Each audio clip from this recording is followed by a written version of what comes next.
Have you ever wondered how Google Analytics works? If so, you're not alone. Understanding Google Analytics can boost your online performance. In this tutorial, I'll explain how Google Analytics tracks users and measures performance in just a few simple steps. By the end, you will clearly understand how Google Analytics operates and how to troubleshoot common issues. First, ensure you have to add Google Analytics tracking code to your site. This small JavaScript snippet enables data collection. Next, when a user visits your website, the tracking code activates.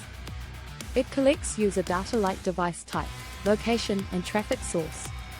Once the data is collected, it sends this information to Google Analytics servers in real time. This helps you see live metrics on your dashboard. Following that, the collected raw data needs processing. Google organizes this information into user-friendly reports.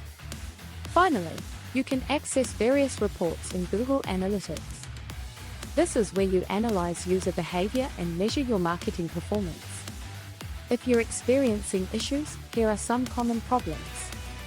First, double-check your tracking code installation. Ensure the code is correctly placed on all pages. Next, verify if filters may be blocking data. If you're not seeing data updates, it can take time to process. Lastly, check if consent settings are impacting tracking. All these factors can affect data flow in Google Analytics. In summary, Google Analytics works by tracking user behavior, processing data, and providing valuable insights. This understanding allows you to make data-driven decisions for your website. Now, I encourage you to apply what you've learned today.